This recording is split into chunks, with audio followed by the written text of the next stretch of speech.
আল্লাহর হাবিব সাল্লাল্লাহু আলাইহি ওয়াসাল্লাম উনি রাতে দিনে কি কি আমল করতেন, গোপন আমল, এগুলো জানার জন্য তিনজন সাহাবী রাসূল সাল্লাল্লাহু আলাইহি ওয়াসাল্লামের স্ত্রীদের কাছে গেলেন। যে জিজ্ঞেস করলেন যে আপনারা আমাদেরকে বলুন যে রাসূল সাল্লাল্লাহু আলাইহি ওয়াসাল্লাম রাতে কি আমল করে, দুপুরে কি আমল করে, বিকেলে কি আমল করে। তো আমাদের আম্মা জানেরা রাসূল সাল্লাল্লাহু আলাইহি ওয়াসাল্লামের প্রিয়তমা স্ত্রীরা বললেন যে উনি রাতে এরকম তাহাজ্জুদ, দুপুরবেলা এরকম তেলাওয়াত, এই সময় নফল নামাজ, এই সময় এটা এটা এটা করে। আল্লাহর হাবিব সাল্লাল্লাহু আলাইহি ওয়াসাল্লামের পুরো আমলের ফিরিস্তি যখন শোনানো হলো, কাআন্নাহুম তাকাল্লুহা, তাদের কাছে এটা একটা কম মনে হলো পরিমাণে, তারা ভাবছিল হয়তো আরো বেশি করে। তখন তাদের একজন বলল, আরে আইনা নাহনু মিন রাসূলিল্লাহ, কই রাসূল সাল্লাল্লাহু আলাইহি ওয়াসাল্লাম, কই আমরা। রাসূল সাল্লাল্লাহু আলাইহি ওয়াসাল্লামের ব্যাপারে আল্লাহ বলেছেন, কদ গুফিরা লাহু মা তাকাদ্দামা মিন যামবিহি ওয়া মা তাআখার, রাসূল সাল্লাল্লাহু আলাইহি ওয়াসাল্লামের আগের পরের সব গুনাহ মাফ। আদতে তো ওনার কোনো গুনাহই নাই, তারপরও একটা স্পেশাল স্ট্যাটাস হচ্ছে আপনার আগের পরের সব গুনাহ মাফ। তো তারা বলল, যেই মহান ব্যক্তির, যেই নবীর আগের পরের সব গুনাহ মাফ বলে ঘোষণা দেওয়া হয়েছে, তার সাথে তো আমাদের তুলনা করলে হবে না, আমাদের তো বেশি আমল করতে হবে। রাসূল সাল্লাল্লাহু আলাইহি ওয়াসাল্লাম হয়তো এই জন্য এই স্ট্যান্ডার্ড মেইনটেইন করেন না, এরকম করলে তো আমরা মাফ পাবো না আল্লাহর কাছে। ভালো চিন্তা থেকেই তারা ভাবছেন যে না, আমাদের আমল আসলে কম হয়ে যাচ্ছে, বাড়াইতে হবে। রাসূল সাল্লাল্লাহু আলাইহি ওয়াসাল্লামের কথা ভিন্ন, আমাদের বাড়াইতে হবে। তো কি করতে হবে? একজন বলল, আজকে থেকে আমি সারা রাত নফল নামাজ পড়বো, সারা রাত ঘুমাবো না। আর নিয়ত করে ফেলছে, আমি সারা রাত নফল নামাজ, এশার পর থেকে যে নফল শুরু হবে ফজর পর্যন্ত, ঘুমটুম নাই, আচ্ছা গেল। আরেকজন বলল, আমি সারা বছর রোজা রাখবো, কালকে থেকে যে রোজা ধরবো আর ভাঙবো না, সারা বছর। আরেকজন বলল, আমার কয়েকজন স্ত্রী আছে, আমি আর স্ত্রীদের কাছে যাব না, আমি এখন থেকে সন্ন্যাসী, বৈরাগী জীবন যাপন করব, আমি আর কোন নারীর কাছে যাচ্ছি না। এই ঘোষণা যখন তারা দিয়ে ফেলছে, এটা রাসূল সাল্লাল্লাহু আলাইহি ওয়াসাল্লামের কান পর্যন্ত যে পৌঁছলো। আল্লাহর হাবিব সাল্লাল্লাহু আলাইহি ওয়াসাল্লাম এটা শুনে ফেললেন। শুনে রাসূল সাল্লাল্লাহু আলাইহি ওয়াসাল্লাম এটা অপছন্দ করলেন, কারণ এটা তো রাইট ট্র্যাক না, ওনারা ভুল করতেছে।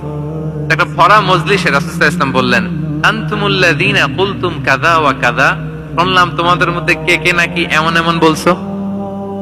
সুবহানাল্লাহ।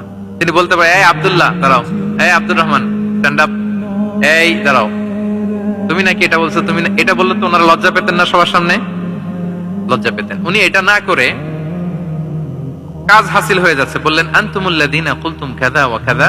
অনেক বর্ণনা এরকম পাওয়া যায়, মা বালু আকওয়ামিন ইয়াফআলুনা কাযা ওয়া কাযা, মা বালু আকওয়ামিন ইয়াকুলুনা কাযা ওয়া কাযা। তাদের কি হলো, তারা এমন এমন বলে, তাদের হলোটা কি, তারা এমন এমন বলে। এইভাবে তিনি শুধরে দিতেন। তো বললেন, তোমাদের মধ্যে কেউ কেউ নাকি এটা বলে, এটা বলে। ওই তিনজনের তো টনক নড়ে গেছে, আর বাকিরা শুনতেছে। তখন রাসূল সাল্লাল্লাহু আলাইহি ওয়াসাল্লাম বললেন, না, এটা ঠিক নয়। আমি তোমাদের মধ্যে থেকে সবচেয়ে বেশি মুত্তাকি, সবচেয়ে বেশি বুজুর্গ। ওয়াল্লাহি ইন্নী লা আখশাকুম লিল্লাহি ওয়া আতকাকুম লাহু, আমি তোমাদের মধ্যে থেকে আল্লাহকে সবচেয়ে বেশি ভয় পাই। বলেন তো, রাসূল সাল্লাল্লাহু আলাইহি ওয়াসাল্লামের চেয়ে বেশি আল্লাহকে ভয় পাওয়া কারো পক্ষে সম্ভব? আল্লাহর হাবিব সাল্লাল্লাহু আলাইহি ওয়াসাল্লামের চেয়ে বেশি মুত্তাকি হওয়া কারো পক্ষে সম্ভব? আমার নবীর চাইতে শ্রেষ্ঠ হওয়া সম্ভব? তার যে স্ট্যান্ডার্ড ইবাদতের, এটারে ছাড়াই যাওয়া সম্ভব? সম্ভব না। তো তিনি বললেন যে আমি রাত্রিবেলা ঘুমাই, আসার পরে আবার শেষ রাতে তাহাজ্জুদও পড়ি, ঘুমও আছে, নামাজও আছে, ব্যালেন্স। আমি সোম বৃহস্পতিতে রোজা রাখি, সপ্তাহের বাকি দিনগুলোতে খাই। আবার আমার অনেক 9 জন স্ত্রী তো এট এ টাইমে ছিল, আমি স্ত্রীদের সাথে মেলামেশাও করি। তো আমি এগুলো সব ঠিক রেখে আল্লাহর সবচেয়ে প্রিয় মুত্তাকি হইতে সমস্যা হইল না। তোমাদের এত সমস্যা কোথায়? তোমাদের সমস্যা কোথায়? আমার চেয়ে শ্রেষ্ঠ যদি কেউ কিছু করতে চাও, এটা হবে না, আমি হচ্ছি স্ট্যান্ডার্ড। সুবহানাল্লাহ। দেখেন, এইভাবে যখন বললেন, ঠিক করে দিলেন যে তোমরা কে কে জানি এরকম নিয়ত করছো, এটা ভুল করেছো, বরং শুদ্ধ হবে এটা। ওই তিনজনের টনক নড়ে গেছে, তারা শুধরে নিয়েছেন, আর বাকিরা সঠিক মেসেজটা, সঠিক নির্দেশনাটা জেনে গেল। তাহলে ওনাদেরকে কারেকশন করা হয়ে গেছে না অলরেডি? বলেন তো, ওনারা যে ভুল করছে, কারেকশন হয়েছে কিনা? কিন্তু তাদেরকে অপমান করা হয়েছে। এই ভুলটা আমরা অনেক সময় করি।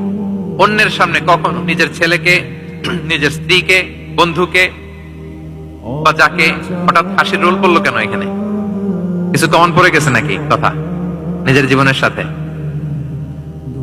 অন্যের সামনে এইভাবে আমরা যেন কারেক্ট না করি। কাউকে সংশোধন করতে চাইলে আল্লাহর হাবিব সাল্লাল্লাহু আলাইহি ওয়াসাল্লামের দেখানো পথেই যেন আমরা সংশোধন করি। এটা হচ্ছে এই হাদিসের 1 নাম্বার শিক্ষা।